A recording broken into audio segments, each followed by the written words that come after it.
آپ کا کیا بنے گا؟ اپنے نبی کا کوئی فکر نہیں. موسیٰ مروا کے ہی چھوڑا نا. تو ان کا کلا، تم ہو تو اسی قابل کہ تمہیں جوتے پڑیں، لیکن ان معی ربی سیہدین، اللہ مجھے میرے ساتھ ہے، راستہ دے گا.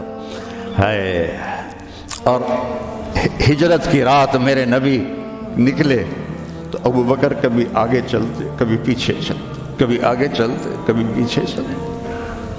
آپ اپنے پنجوں کے بل چل رہے تھے کہ پاؤں کے نشان نہ پڑ جائیں اور کھوجی نہ دیکھ لیں. تو پھر آپ نے فرمایا ما لکا یا ابا بکر، ابو بکر کیا ہوا ہے؟ کبھی آگے آ جاتے ہو کبھی پیچھے ہو جاتے ہو. کہا یا رسول اللہ، جب مجھے خیال آتا ہے آگے کوئی چھپا ہوا دشمن وار نہ کر دے تو میں آگے ہو جاتا ہوں کہ میرے اوپر آئے، آپ پہ نہ آئے. اور جب مجھے خیال آتا ہے پیچھے سے کوئی آ کے حملہ نہ کر دے تو میں بھاگ کے پیچھے ہو جاتا ہوں کہ آپ کے اوپر وار نہ آئے، میرے اوپر آئے. اور پھر جب غار ثور پر پہنچے، جبل ثور، تو آپ چڑھ نہیں سکتے تھے، ساری انگلیوں سے خون نکل رہا تھا، جو کہ آپ ایسے چلے تھے ایسے. ابو بکر نے کندھے پہ بٹھایا اور پورا پہاڑ طے کیا، اوپر لے گئے، آپ کو باہر بٹھایا، سارے سوراخ بند کیے، اور اس کے بعد سوراخ زیادہ تھے تو پگڑی کو اتارا، اس کو پھاڑ کے سوراخ بند کیے. پھر اس کے بعد سوراخ زیادہ تھے، کرتے کو اتارا اور پھاڑ کے سوراخ بند کیے. ایک جس میں سانپ تھا وہاں اپنی ایڑی کو رکھ دیا، کہا مرحباً یا رسول اللہ. آپ اندر آئے تو اندھیرا تھا، آپ کو پتہ نہیں چلا. جب تھوڑی سی روشنی ہوئی تو آپ نے دیکھا نہ کرتا نہ پگڑی. ابو بکر مالک، یہ کیا ہوا ہے؟ ذرا عمامہ کدھر ہے، ذرا کرتا کدھر ہے؟ تو کہا یا رسول اللہ یہ سوراخ تھے، مجھے ڈر ہوا کہ ان میں کوئی چیز آپ کو تکلیف نہ پہنچائے تو میں نے اپنے کپڑے پھاڑ کے سوراخ بند کیے ہیں. تو ایک دم میرے نبی رونے لگے اور ہاتھ اٹھا کر کہا یا اللہ میں ابو بکر سے راضی ہوں، تو بھی اس سے راضی ہو جا اور اسے جنت میں میرا ساتھی بنا تھا. تو ایک دم جبریل آئے، یا رسول اللہ، اللہ تعالیٰ فرما رہے ہیں ہم ابو بکر سے راضی ہو اور جنت میں آپ کا ساتھی بنا دیا. انہوں نے میرے نبی کی زندگی کو یوں سچ کر دکھایا. موسیٰ علیہ السلام کی قوم کو اللہ نے کہا جاؤ ملک شام جا کے عمالقہ سے لڑو.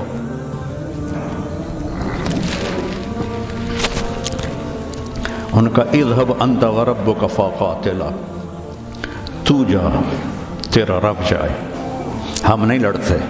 اور بدر کے لیے جب آپ نے پوچھا بولو کیا کرنا ہے تو مقداد ابن اسود نے کہا اذا لا نقول كما قالت بنو اسرائیل اذهب انت وربك فقاتلا بل نقاتل امامك وخلفك وعن يمينك وعن شمالك. یا رسول اللہ ہم بنو اسرائیل نہیں ہیں کہ کہیں جا اور تو تیرا رب لڑے، ہم آپ کے آگے لڑیں گے، پیچھے لڑیں گے، دائیں لڑیں گے، بائیں لڑیں گے، ہماری لاشوں سے گزر کر وہ جائیں گے. بنو اسرائیل نے سمندر پار کیا، آگے پتھر کے بت کی پوجا ہو رہی ہے. یا موسیٰ اجعل لنا الہا کما لہم آلہہ، یا اللہ موسیٰ ایک خدا ہمیں بھی لے کر دو اس جیسا. یہ بنو اسرائیل ہیں اور میرے نبی کا انتقال ہوتا ہے پیر کے دن، اور ابو بکر صدیق اوالی گئے ہوئے ہیں اپنی دوسری بیگم کے پاس. ان کو خبر ملتی ہے تو وہ بھاگے ہوئے آتے ہیں اور آپ کے چادر ہٹا کر آپ کا ماتھا چومتے ہیں اور گرم گرم آنسو ماتھے پہ گرتے ہیں. واہ خلیلہ واہ صفیہ واہ نبیہ. اور اس کے بعد آپ مسجد میں جاتے ہیں تو شور و فغاں ہے اور عمر تلوار لے کے کھڑے ہیں. جو کہے گا اللہ کا رسول فوت ہو گیا میں اس کو قتل کر دوں گا، وہ اللہ کے پاس گئے ہیں، وہ واپس آئیں گے. تو ابو بکر ممبر پر آئے، کہا عمر اقعد اقعد. کھڑے ہوئے آدمی کو کہنا ہو بیٹھ جاؤ تو اقعد، اور لیٹے ہوئے آدمی کو کہنا ہو بیٹھ جاؤ تو اجلس. یہ حسن عربی ہے کہ ہر حیت کے لیے الگ لفظ ہے. کھڑے کے لیے اقعد، لیٹے ہوئے کے لیے اجلس. عمر اقعد، کہا نہیں بیٹھوں گا. تو پتہ چل گیا کہ جوش میں ہے. ممبر پر آئے، ایھا الناس من کان یعبد محمدا فإن محمدا قد مات. جو محمد کی پوجا کرتے تھے وہ سن لو کہ انہیں اللہ نے بلا لیا، ان کا انتقال ہو گیا. ومن کان یعبد اللہ فإن اللہ حی لا یموت. اور جو ایک اللہ کی پوجا کرنے والے ہیں ان کا رب زندہ ہے، موت سے پاک ہے. میرے نبی نے ایسے لوگ تیار کیے جنہوں نے میرے نبی کی زندگی کو سچ کر دکھایا اور جانوں کے نذرانے پیش کر کے آپ کی زندگی کو دنیا میں زندہ کیا۔ اس لیے واحد جماعت ہے صحابہ کی جن کی زندگی میں ان کو جنت کے وعدے کر دیے گئے، کلن وعد اللہ الحسنی۔ اس میں سابقین بھی اور لاحقین بھی، سب کے لیے جنت کا اللہ تعالیٰ نے وعدہ فرما دیا ہے۔ ایک امت تیار کی، ایک امت تیار کی۔ سارے قرآن نہیں پڑھے ہوئے تھے، حضرت خالد بن ولید نے فجر کی نماز پڑھائی، تھوڑی سی آیات ایک جگہ سے پڑھی، تھوڑی سی ایک جگہ سے، تھوڑی سی ایک جگہ سے، اس طرح کر کے انہوں نے نماز مکمل کی، اور نماز کے بعد کہنے لگے لقد شغلنی الجہاد عن القرآن، بھائی معاف کرنا، جہاد کی وجہ سے میں تو قرآن بھی نہیں پڑھ سکا۔ لیکن بنے کیا وہ؟ بنے کیا؟ موتا کی جنگ ہے اور میرے نبی کے سامنے منظر کھل چکا ہے۔ آپ نے فرمایا تھا جب چلے تھے کہ پہلا امیر زید بن حارثہ ہوگا، یہ شہید ہو تو پھر جعفر بن نبی طالب ہوگا، یہ شہید ہوں تو پھر عبداللہ بن رواحہ ہوں گے، یہ شہید ہوں تو پھر جسے مرضی بنا لینا۔ ایک یہودی سن رہا تھا، کہنے لگا اے ترائیتا گئے، یہ گئے، یہ نہیں زندہ آتے۔ تو اور وہاں 1,00,000 رومی اور 3,000 صحابہ۔ تو حضرت زید بن ثابت شہید ہوئے، اللہ کے نبی نے کہا تقدم زید فقاتل وقتل ودخل الجنہ ثم اخذ الرایۃ جعفر فقاتل وقتل ودخل الجنہ۔ پھر عبداللہ بن رواحہ ایک کونے میں 3 دن سے کچھ نہیں کھایا تھا، گوشت کی بوٹی نوچ رہے تھے کہ آواز پڑی جھنڈا گر گیا ہے عبداللہ، تو انہوں نے وہیں پھینکا۔ پہلے 2 درویش تھے، فقیر تھے، یہ بڑے مالدار تھے، پہلے 2 مہاجر تھے، یہ انصاری تھے، 4 بیویاں تھیں، باغات تھے، غلام تھے۔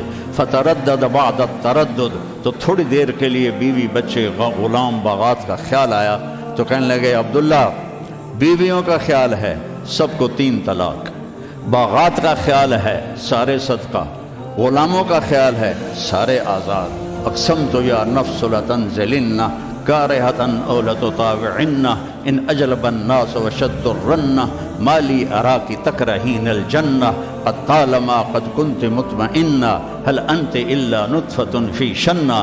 اے عبداللہ کافی زمانہ گزر گیا ہے زندگی گزارتے ہوئے، چل اپنے ساتھیوں کے ساتھ مل تو بھی۔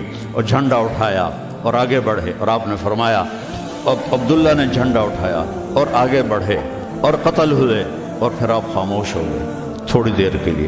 انصار کہنے لگے کہ ہمارے اوپر قیامت ٹوٹ پڑی کہ کیوں رک گئے، کیوں رک گئے؟ دونوں کی دفعہ تو فوراً فرمایا، اب کیوں رک گئے؟ پھر آپ نے کہا وَدَخَلَ الْجَنَّةَ۔ تو انصار نے عرض کی یا رسول اللہ آپ رک کیوں گئے تھے؟ کہا وہ تھوڑا سا اس کے دل میں کھٹک آئی تھی، اس لیے جنت میں جانے میں تھوڑی دیر ہو گئی۔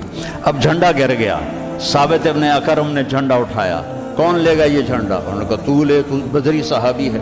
تو لے کہا نہیں میرے بس کا نہیں ہے۔ کسی نے آواز دی خالد کو دو۔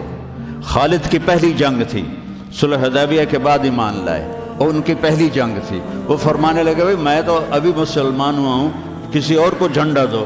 کہا نہیں، سب نے کہا بس خالد خالد۔ انہوں نے ایک ہاتھ میں جھنڈا لیا، جب یوں تلوار کو جب اٹھایا نا تو میرے نبی نے فرمایا ثم صلی اللہ سیفا من سیوفہ، اب اللہ نے اپنے تلواروں میں سے ایک تلوار کو نعم سے باہر نکالا ہے، اور انہوں نے ساری رومیوں کی فتح کو شکست میں تبدیل کر دیا۔ 9 تلواریں ان کے ہاتھ سے ٹوٹیں لڑتے لڑتے، اور اتنا رعب چھا گیا کہ پورے روم میں دہشت پھیل گئی خالد ابن ولید کی۔ یہ لوگ میرے نبی نے تیار کیے تھے، ایک امت بنائی تھی، یہ میرے نبی کا عظیم ترین کارنامہ ہے، اور اولین اور آخرین کا سب ایک جذبہ تھا۔ حضرت عمر کی مجلس میں ابو سفیان، اکرمہ بن ابی جہل، حارث بن ہشام، سہیل ابن عمر بیٹھے ہوئے ہیں، تو حضرت بلال آ گئے، کہنے لگے آپ لوگ تھوڑا پیچھے ہو جاؤ۔ پھر حضرت عمار آئے، آپ نے کہا آپ لوگ تھوڑا پیچھے ہو جائیں۔ پھر حضرت صہیب آئے، آپ نے کہا تم لوگ تھوڑا پیچھے ہو جاؤ۔ پھر حضرت مقداد آئے، آپ نے کہا تم لوگ تھوڑا پیچھے ہوتے ہوتے جوتیوں پہ جا بیٹھے۔ مہاجرین اولین کو آگے بٹھایا تو یہ غصے سے باہر نکل آئے اور ابو سفیان کہنے لگے دیکھتے ہو عمر نے ہمارے ساتھ کیا کیا ہے؟ تو سہیل ابن عمر کہنے لگے صحیح کیا، وہ ہم سے پہلے ایمان لائے تو وہ آگے نکل گئے، ہم بعد میں ایمان لائے تو ہمیں تو پیچھے ہی رہنا ہے۔ تو کہنے لگے اگر آخرت میں پیچھے رہ گئے تو پھر کیا ہوگا؟ یہ فتح مکہ کے مسلمان ہیں، فتح مکہ کا پھر کیا ہوگا؟ تو سارے گھبرا کے حضرت عمر کے پاس آئے کہ ہم نے دیکھ لیا ہے جو تو نے کیا ہے ٹھیک کیا ہے، چلو ہم پیچھے رہ گئے ہیں لیکن کوئی طریقہ بتاؤ کہ آگے نہیں بڑھ سکتے تو جنت میں ساتھ تو ہو جائے۔ تو انہوں نے فرمایا انہوں نے جہاد میں جان دی تھی، تم بھی جانیں لگا دو تو تم بھی ان کے ساتھ ہو جاؤ گے۔ تو 400 قریشی سردار مکہ سے نکلے، 400، اور حارث ابن ہشام ابو جہل کے چھوٹے بھائی ہیں، اتنے ہر دل عزیز تھے۔ جب یہ نکلے تو سارا مکہ چھوڑنے باہر آیا، وہ سب رو رہے تھے، بچے بچیاں مرد عورت۔ تو حارث ابن ہشام کھڑے ہو گئے، کہنے لگے یا اہل مکہ، اے اہل مکہ، اللہ کی ذات کی قسم مکے سے محبوب کوئی شہر نہیں، تم سے محبوب کوئی لوگ نہیں، لیکن ایک داعی نے آواز لگائی، اس پر ہمارے غلاموں نے لبیک کہا۔ آج وہ اتنا آگے جا چکے ہیں کہ اگر ہم یہ سارے مکے کے پہاڑ سونا بنا کے خرچ کر دیں تو ان کے ایک مٹھی جو کا اجر بھی نہیں پا سکتے۔ تم اپنی جانوں کا نذرانہ پیش کریں گے کہ آگے نہیں تو برابر تو ہو جائیں۔ تو یہ سارے سرداران تشریف لائے، اجنا دین کی جنگ ہو رہی تھی، اس میں شرکت کی، اس میں فتح ہوئی۔ پھر یرموک کی جنگ ہوئی جو فیصلہ کن جنگ تھی، جس نے شام کا فیصلہ کر دیا ہمیشہ کے لیے۔ 9 دن یہ جنگ چلتی رہی، کبھی ایسے کبھی ایسے، کبھی ایسے کبھی ایسے، اور ایک دن ایسا ہوا کہ صحابہ دبتے دبتے دبتے عورتوں کے خیموں تک آ گئے، اتنے قدم اکھڑے کہ عورتوں کے خیموں تک آ گئے۔ تو حضرت اکرمہ رضی اللہ تعالیٰ عنہ نے اپنی تلوار کی نیام کو توڑ دیا اور لوہے کے ٹوپی کو اتار کے پھینک دیا، کہا من یبایعنی علی الموت، یا اللہ ہمیں موت دے گا یا فتح دے گا۔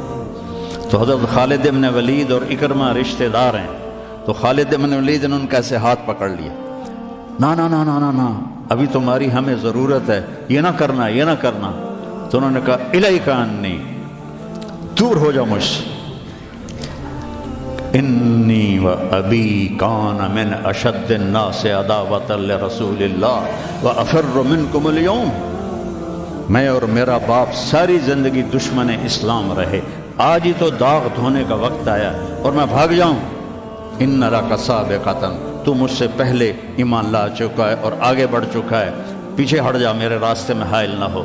تو سب سے پہلے ان کے بیٹے عامر بن اکرمہ نے بیعت کی، پھر حارث بن ہشام، سہیل بن عمر، زرار بن اوزر، ابو سفیان بن حرب، ان سارے سرداروں نے بیعت کی، اور سب نے اپنے خود لوہے کی ٹوپیاں پھینک دیں اور تلواروں کی نیامیں توڑ دیں اور شیر کی طرح حملہ آور ہوئے، وہ سارے روم کو پلٹا کے پیچھے پھینک دیا۔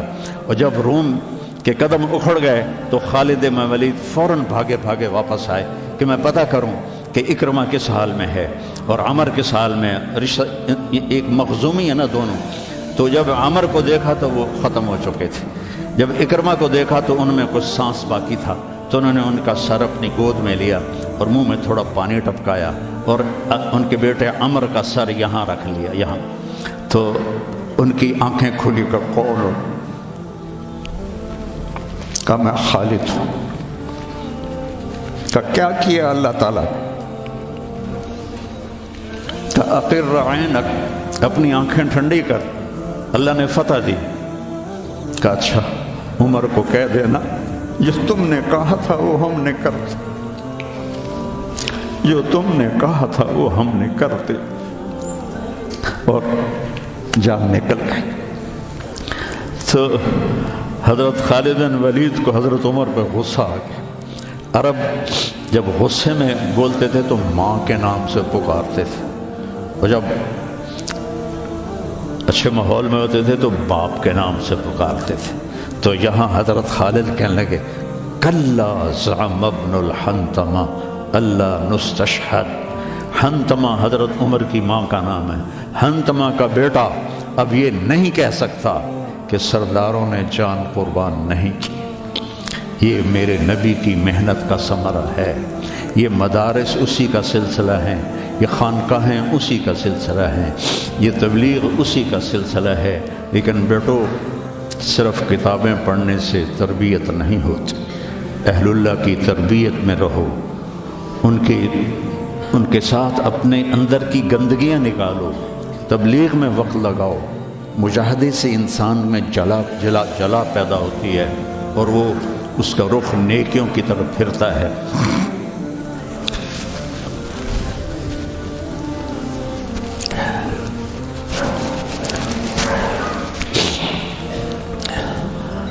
تو نیت کرتے ہو سارے؟ چند باتیں کہتا ہوں.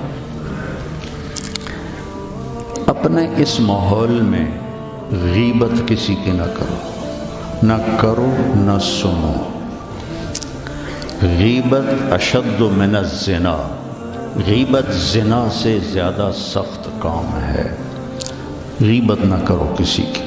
کئی لڑکے بہت ہی نیچے چلے جاتے ہیں, اپنے استادوں کی غیبت کرتے ہیں.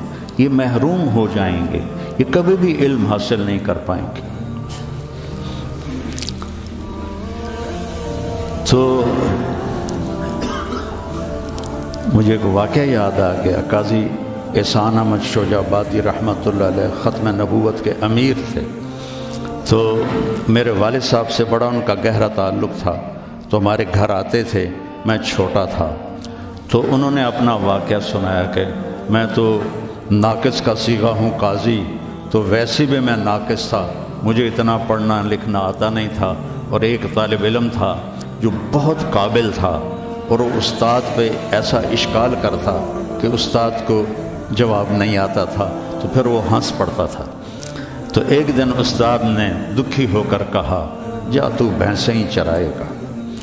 اور ایک دفعہ میرے استاد اٹھے تو ان کا جوتا دور پڑا تھا, تو میں بھاگ کے گیا, جوتا اٹھا کے لایا اور ان کے سامنے رکھا. کہنے لگے بادشاہ تیرے جوتے سیدھے کریں گے انشاءاللہ.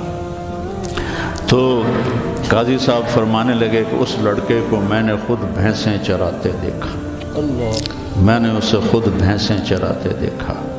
اور تحریک ختم نبوت میں جب قاضی صاحب کو, چونکہ یہ تحریک کے سر امیر تھے, جب ان کو بلایا گیا تو جنرل اعظم تھا گورنر پنجاب کا. تو جو بھی بات چیت ہوئی وہ تو انہوں نے نہیں بتائی تھی. جب اٹھے تو ان کے جوتے قالین سے پرے پڑے تھے. تو جنرل اعظم بھاگ کے گیا اور آپ کے جوتے اٹھا کے لا کے آپ کے سامنے رکھے. تو قاضی صاحب رونے لگے. تو انہیں کہا حضرت جی اس میں رونے کی کیا بات؟ کہا نہیں, ایک بات یاد آئی ہے اپنے استاد کی, آج اس کو زندہ ہوتا دیکھ رہا ہوں تو اس پہ رونا آیا ہے.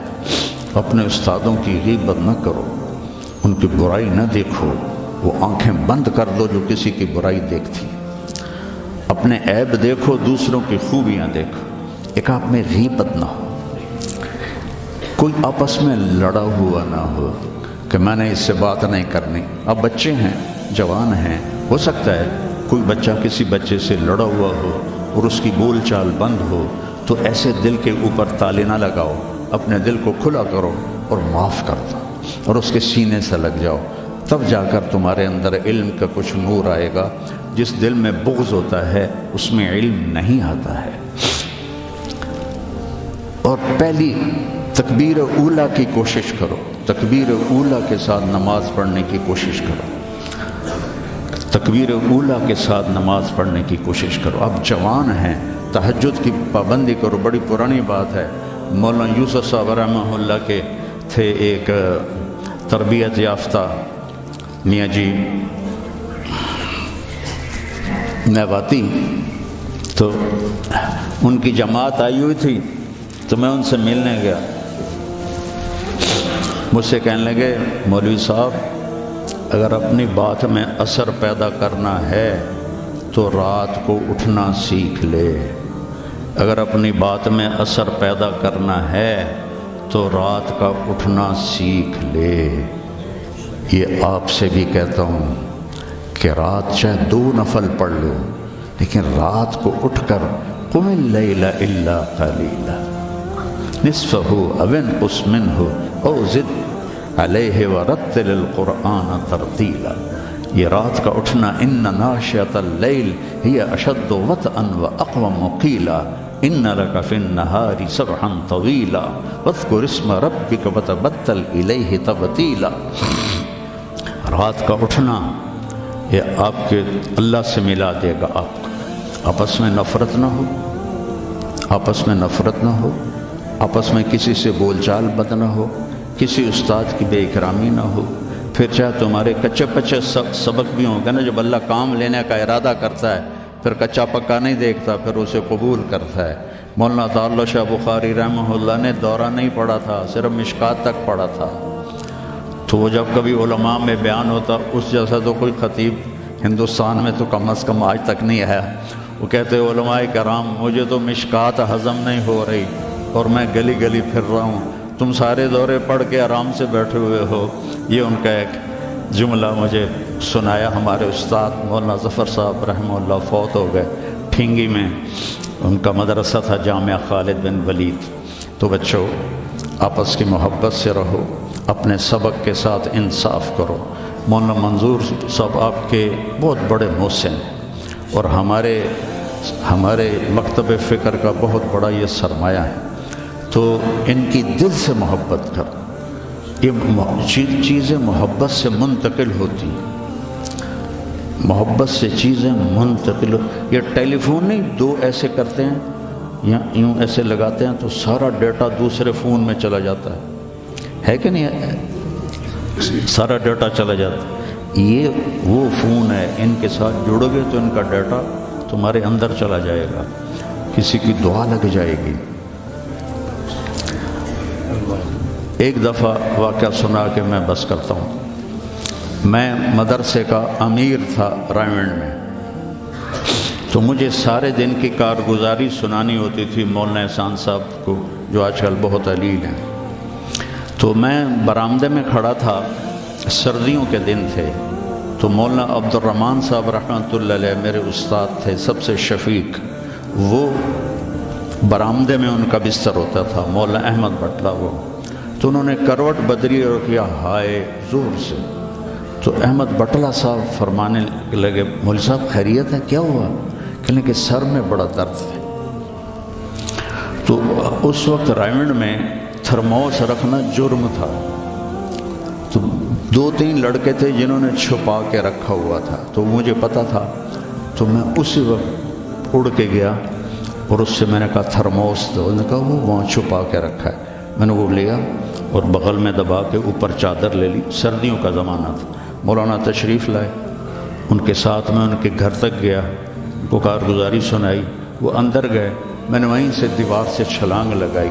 یہ 72-73 کی بات ہے، جب کوئی بازار نہیں تھا رائمنڈ میں، 2-3 صرف چھوٹے چھوٹے ہوٹل تھے اور 10 بجنے والے تھے، اور اس وقت سناٹا ہوتا تھا۔ میں نے کہا یا اللہ، چائے بھی مل جائے اور سر درد کی گولی بھی مل جائے تو آج میرا کام بن جائے گا۔ تو میں نے سارا دیکھا تو سب ہوٹل بند، ایک ہوٹل بند تھا لیکن تھوڑا سا کیواڑ کھلا ہوا تھا اور اندر سے روشنی آ رہی تھی، وہ انور نام کا ایک ساتھی تھا مرحوم، اس کا ہوٹل تھا۔ میں اندر گیا، میں نے کہا بھائی انور چائے چاہیے؟ کہا بھائی میں تو تھک گیا ہوں سارا دن، تو خود بنا لے۔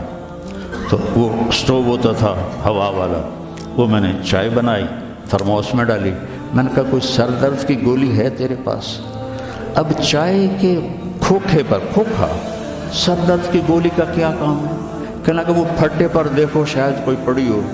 تو میری تقدیر میرا ساتھ دے رہی تھی، میں نے دیکھا تو ایک ساری ڈان ہوتی تھی اس وقت، وہ سر درد کی گولی تھی، جیسے آج کل پیناڈول ہے، وہ ساری ڈان پڑی تھی۔